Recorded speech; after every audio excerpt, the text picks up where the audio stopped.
Cómo criar a las hijas, escritas por el doctor James Dobson.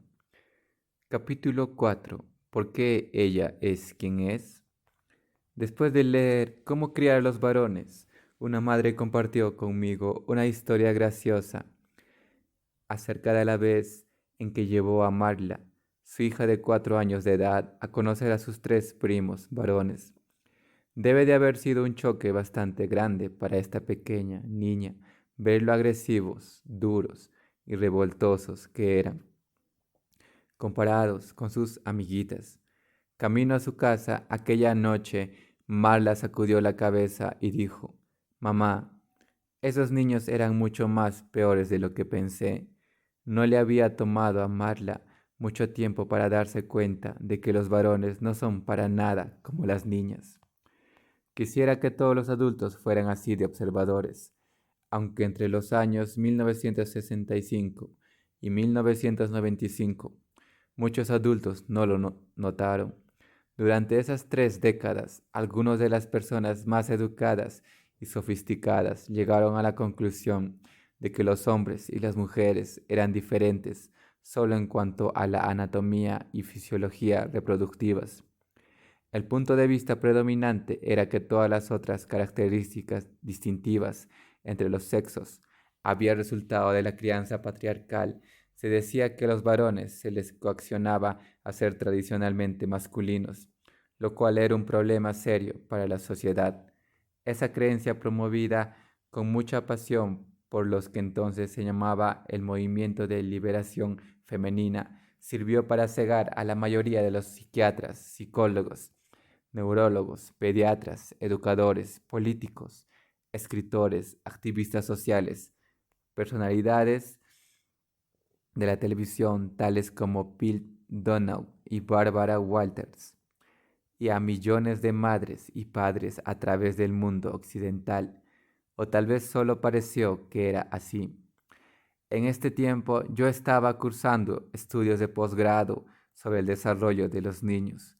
Me dejaba perplejo ver que esa noción llamada UNICEF ganaba aceptación entre los profesores y otros que deberían haber reconocido que eso estaba equivocado. Parecían ignorar la enorme evidencia que indicaba lo contrario, incluyendo el hecho de que las mujeres, a diferencia de los hombres, tienen un ciclo de menstruación, el cual afecta dramáticamente las emociones y el comportamiento. Los hombres y las mujeres también tienen un patrón diferente de cromosomas en cada célula de sus cuerpos. ¿Cómo podían ser idénticos los varones y las niñas si su ADN es diferente? Finalmente, el trabajar con niños, como hacía todos los días, me convenció de que los varones y las niñas son completamente diferentes. Aún Marla pudo verlo. Sin embargo, la idea UNICEF tomó vuelo bajo una enormidad de desinformación proveniente de los medios de comunicación. La gente comenzó a asentir moviendo la cabeza como si fueran muñecas cabezonas en la ventanilla posterior de sus automóviles.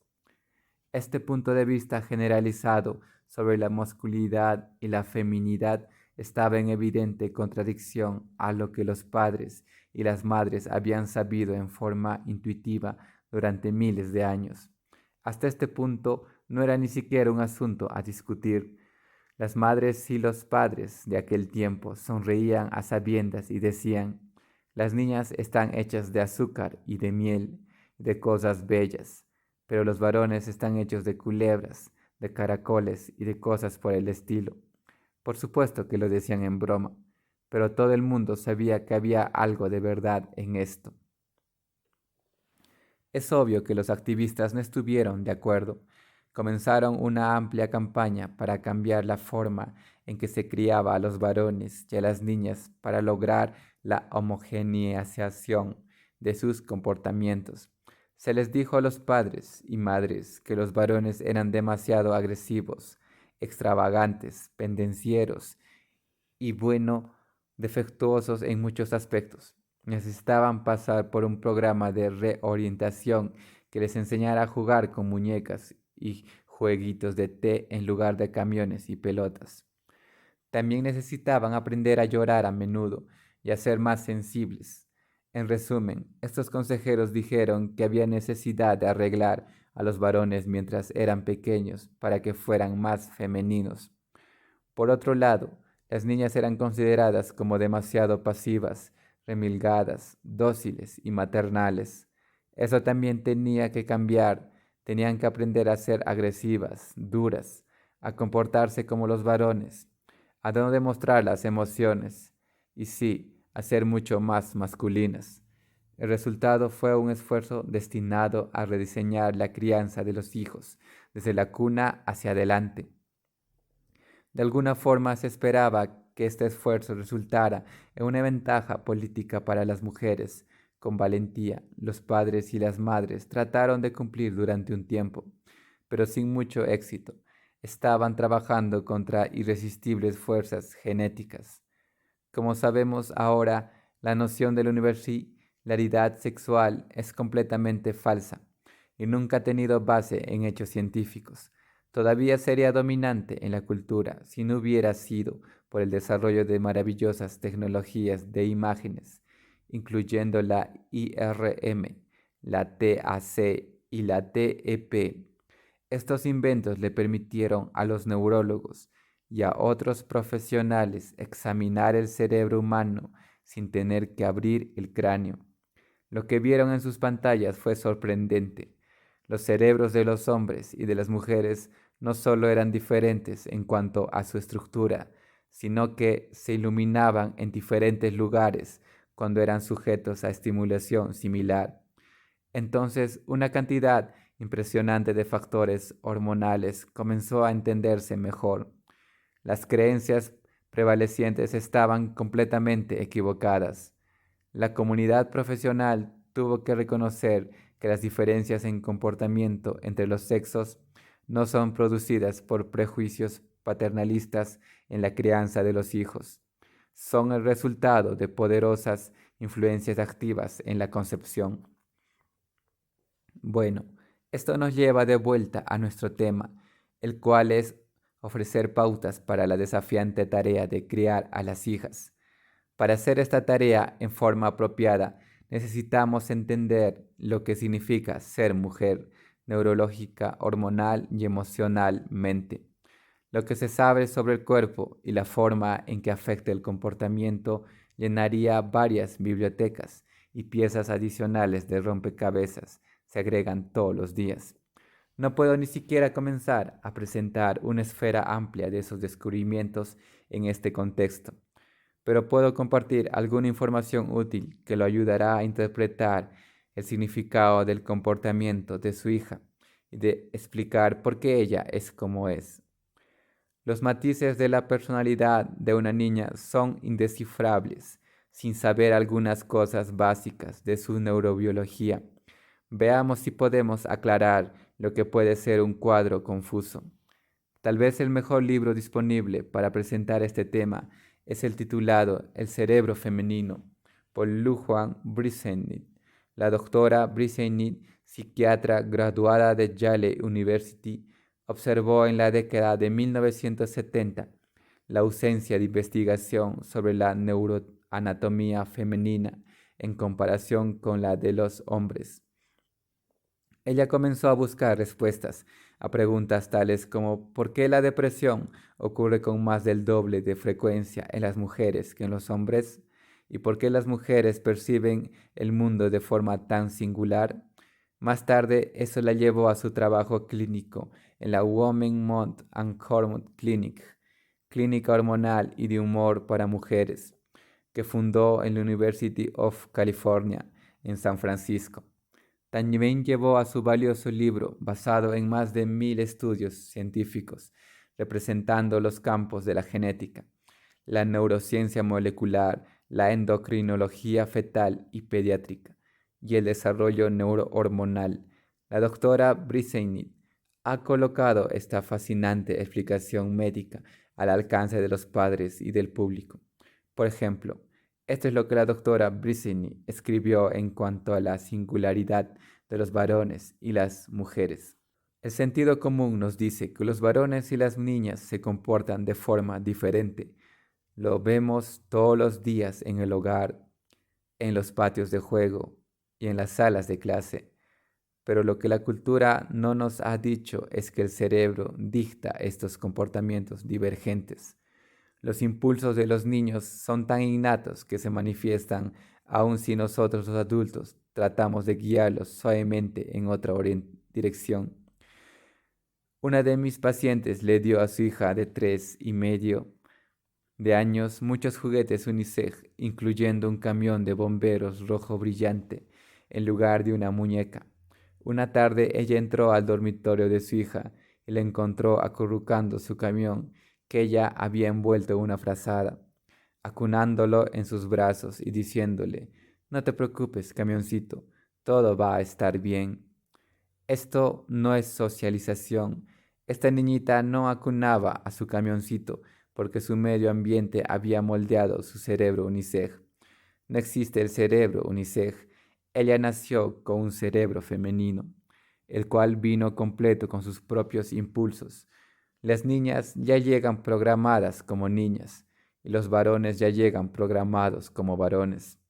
Sus cerebros son diferentes cuando nacen y sus cerebros son los que determinan sus impulsos, sus valores y su misma realidad. Michel Gurian enunció una perspectiva similar en su libro titulado The Wonder of Hills, La maravilla de las niñas, el cual está lleno de información útil acerca del sexo débil.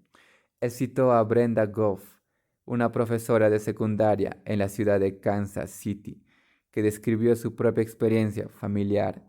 Ella dijo: «Antes de llegar a ser madre, creía firmemente que el comportamiento de los varones y de las niñas estaba moldeado, en su mayor parte, por la sociedad y los padres y las madres.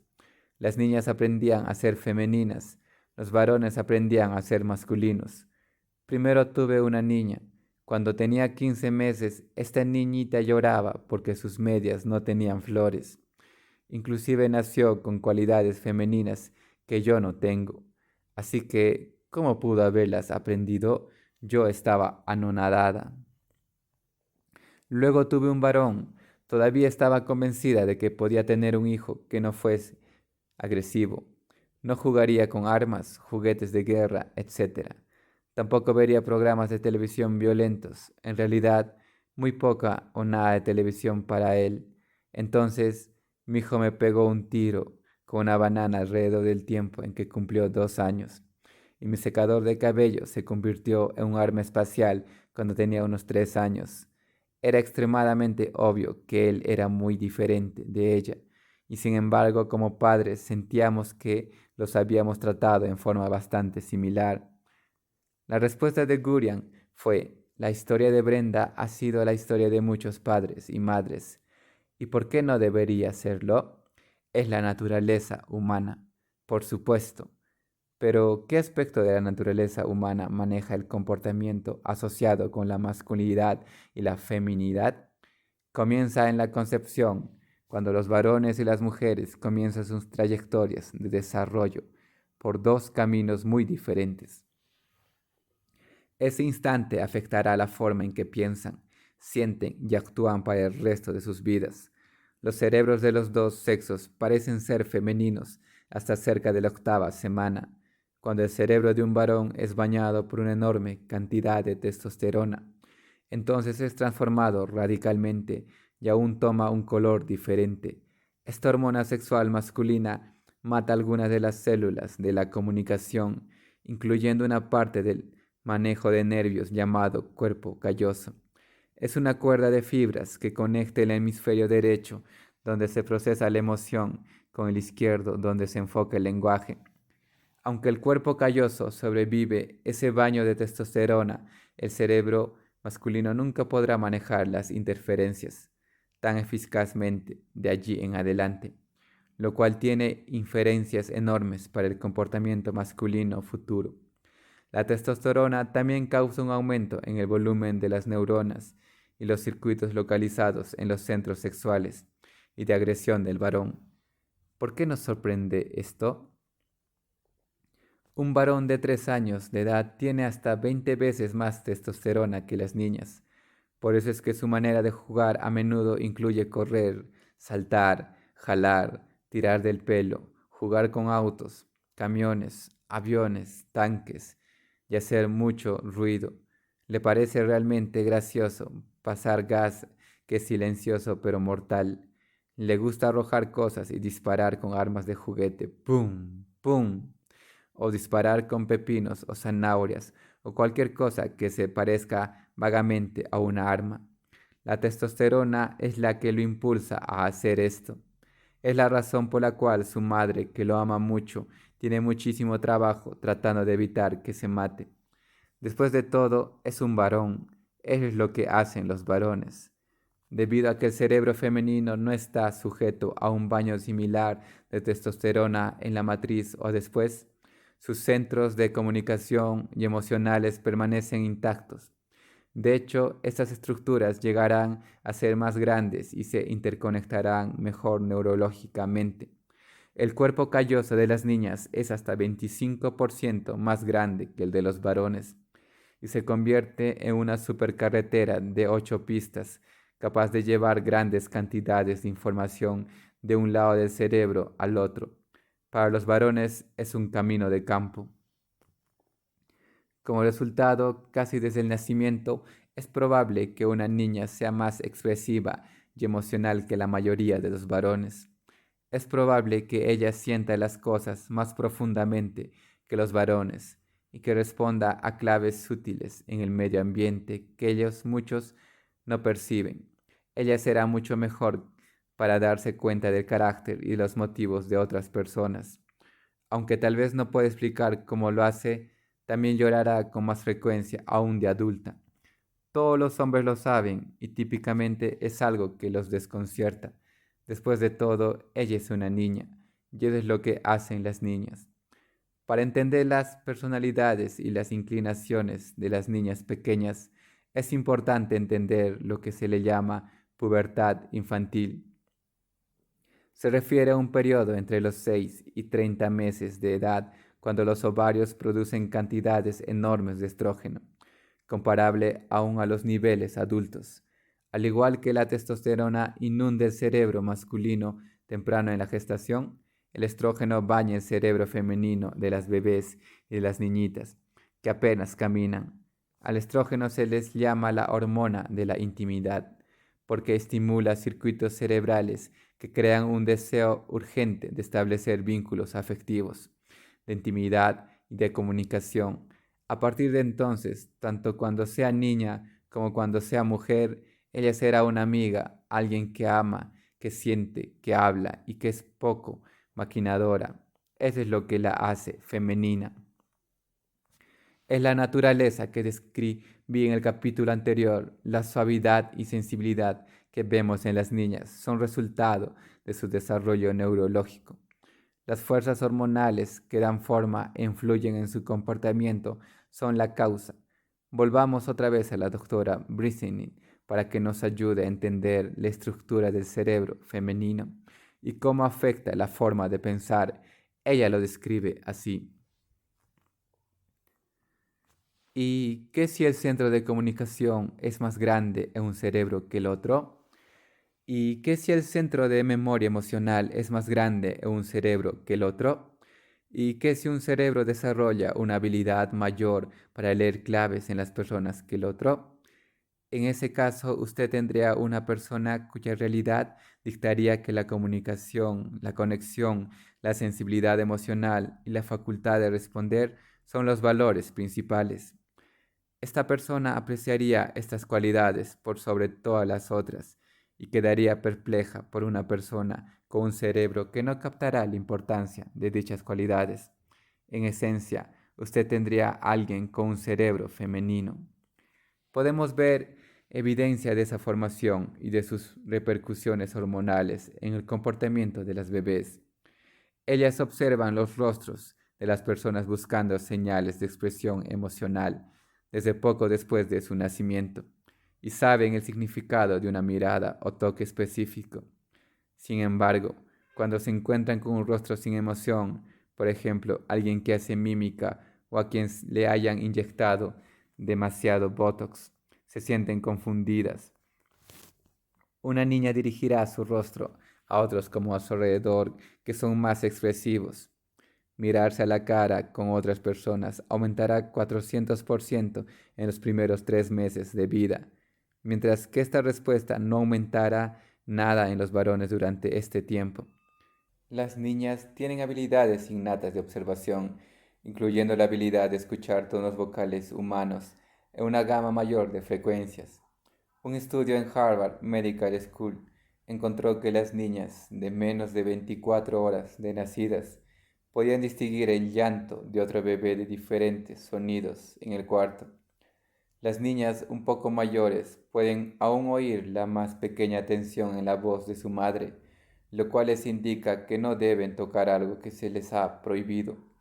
Por otro lado, un varón pequeño será menos capaz de reconocer un matiz de desagrado en la voz de su madre, y es probable que tampoco le importe. A él le van a tener que sujetar físicamente para impedirle que se le lance a lo que quiere. Una niña de 2 años sabe si un adulto la está escuchando o si la está ignorando. Si no le presta atención, a menudo se apartará indignada. La doctora Briseny comparte una historia interesante que ocurrió un día cuando ella estaba un poco deprimida. Su hija de 18 meses de inmediato se dio cuenta de que algo marchaba mal. Se sentó en el regazo de su madre y le acarició el cabello, los lentes y los aretes.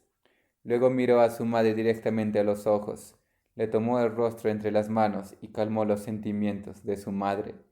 La doctora Briseny dijo: esa pequeña niña sabía exactamente lo que estaba haciendo. Ahora sabemos que esta clase de cuidado femenino es precursora del vínculo maternal. Esto es lo que estaba sucediendo cuando la niñita de 3 años le dijo a su camioncito que no se preocupara porque todo iba a salir bien. Ella era una futura mamá en adiestramiento. En resumen, las mujeres son máquinas muy bien afinadas que operan de acuerdo a programas fijos. Quiero repetirlo. El comportamiento que vemos a través de las niñas es el resultado de hormonas que activan lugares receptores preprogramados a medida que interactúan con las influencias del medio ambiente. Uno afecta al otro, ya sea positiva o negativamente. Por ejemplo, el estrés de la madre durante el embarazo puede afectar el balance bioquímico al estimular hormonas de estrés llamadas cortisol. Puede alterar la manera en que se forman los nervios, lo cual puede repercutir en la salud emocional futura. La investigación también muestra que en sus primeros 2 años de vida, las niñas tienden a absorber el clima emocional del hogar. Las madres que tienen mucho estrés, como por ejemplo durante tiempos de conflicto en el matrimonio o problemas económicos, pueden pasarles esta ansiedad a sus hijas. Los padres y las madres deben recordar siempre que los pequeñitos perspicaces, especialmente las hijas, están observando todo lo que hacen. La doctora Briseny explicó con más detalles la forma en que las niñas pequeñas valorizan las relaciones en contraste con los varones. Si usted es mujer, ha sido programada para asegurarse de que mantiene la armonía social. Este es un asunto de vida o muerte para el cerebro, aun si no es tan importante en el siglo XXI. Pudimos ver esto en el comportamiento de mellizas de 3 años y medio. Todas las mañanas las hermanas se preparaban en los armarios de cada una para llegar a la ropa que estaba colgada en sus closets. Una de las niñas tenía un conjunto de 2 piezas rosado y la otra tenía uno verde. A su madre le hacía gracia verlas cambiar de blusas, pantalones rosados con blusa verde y pantalones verdes con blusa rosada. Las mellizas lo hacían sin pelearse.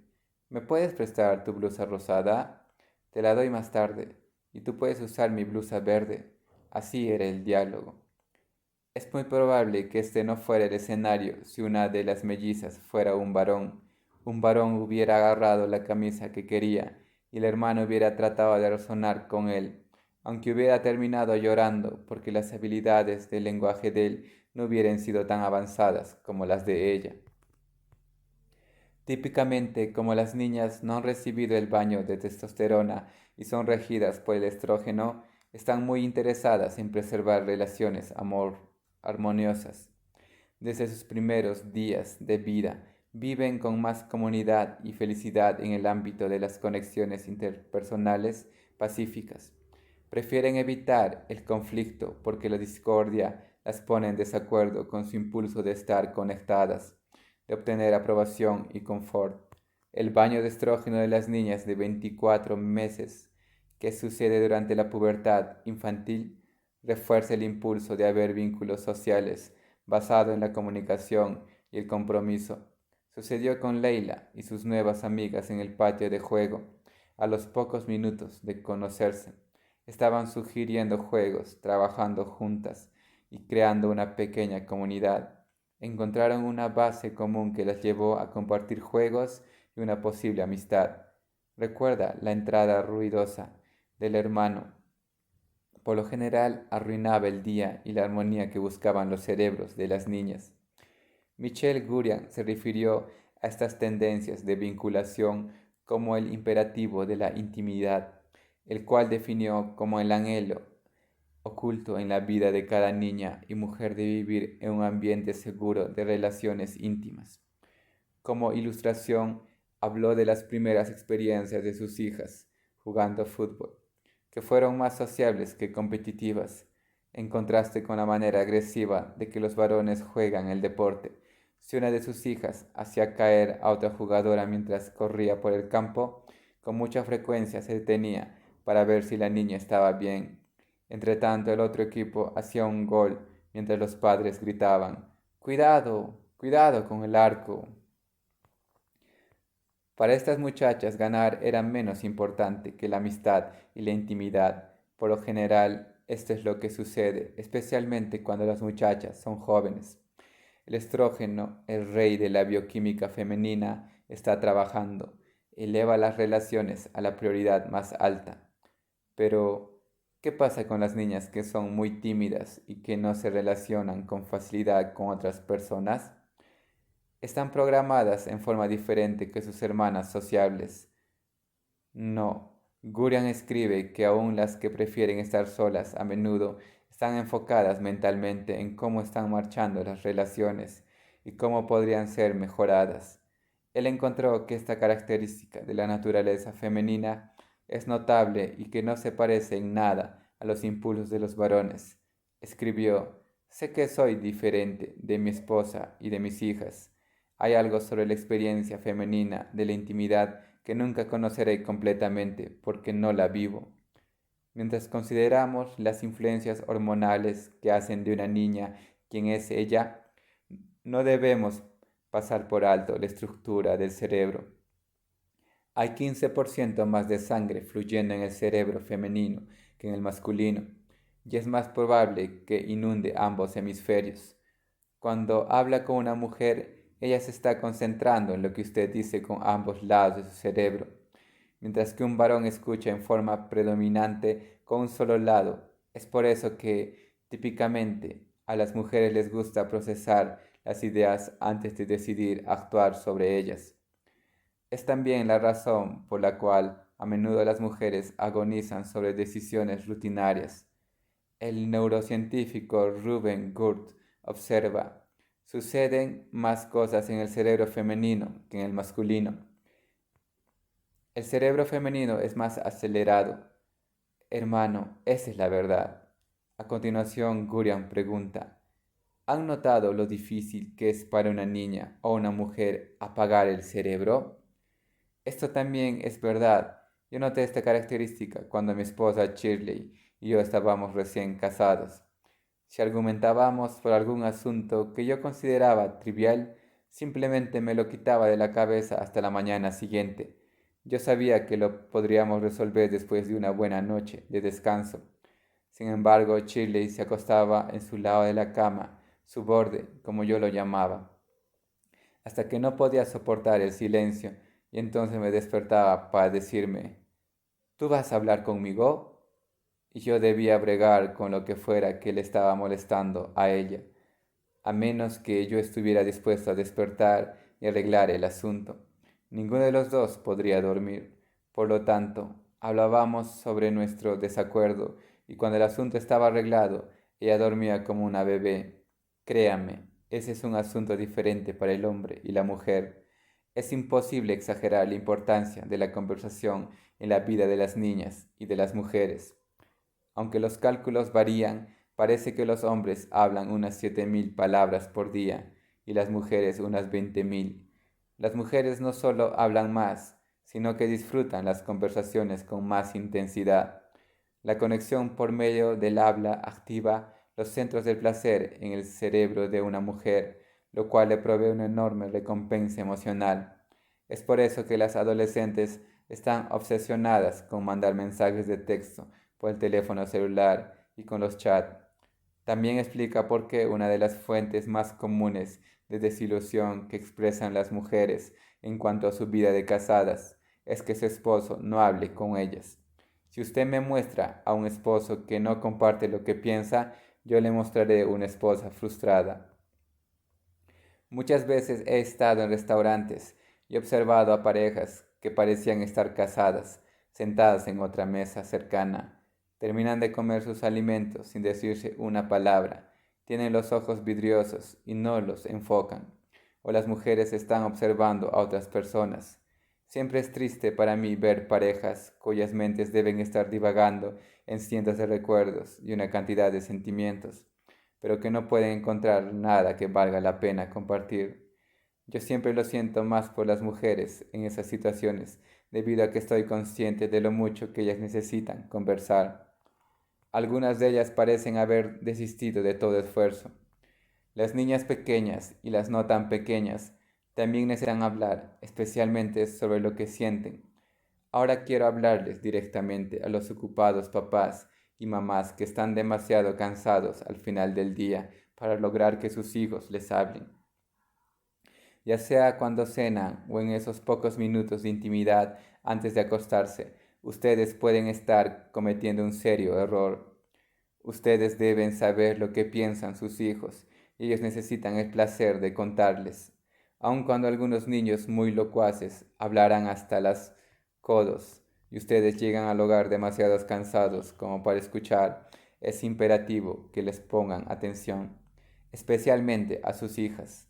Llegará un tiempo cuando hablarán principalmente con sus compañeras y las oportunidades perdidas para entenderlas y para la intimidad de hoy se habrán perdido a un costo muy alto. Es por eso que deberíamos hacer participar a nuestros hijos en actividades que estimulen la conversación, incluyendo comer juntos como familia, jugar juegos de mesa, invitar a cenar amigos que tienen hijos, cocinar juntos, construir cosas juntos, adoptar un perro o gato amoroso, cultivar intereses mutuos o aprender un deporte como familia, tal como el esquí o el tenis. Recuerde la forma en que su hija ha sido creada y busque invitaciones a este mundo privado. Nunca lo lamentará. Reconoceré ahora lo que usted ya sabe, que las niñas no siempre son súper dulces y cooperadoras. Pueden ser tan discutidoras y caraduras como los varones cuando no consiguen lo que quieren. En algunos casos puede superar a los varones. A medida que crecen, las que son de voluntad particularmente firme pueden discutir, gritar, dar portazos y hacerle la vida infeliz a toda la familia. Sin embargo, es más fácil lidiar con la mayoría de las niñas preadolescentes que con la mayoría de los varones. No obstante, a medida que pasan los años y llega el ciclo de la menstruación, las niñas tienden a sacar las uñas, lo cual puede ser difícil para los padres y madres, especialmente para las madres que están tratando de razonar con ellas. Permítanme resumir lo que he expresado. Las niñas entre los 3 y 6 meses de edad experimentan lo que se conoce con el nombre de pubertad infantil. Sus pequeños ovarios comienzan a producir dosis adultas de estrógeno, hasta unas 20 veces más de lo que se produce en los varones, junto con otras hormonas. Estas niñas serán transformadas fisiológicamente y en comportamiento para ser siempre femeninas. Este baño de estrógeno continuará hasta los 3 años de edad y luego decrecerá abruptamente. Después de que termine este periodo de pubertad infantil, las niñas entran en una etapa tranquila de la niñez. Esta etapa continuará de unos 5 a 8 años, durante los cuales sus cuerpos se estarán preparando para otro enorme baño de estrógeno en la pubertad.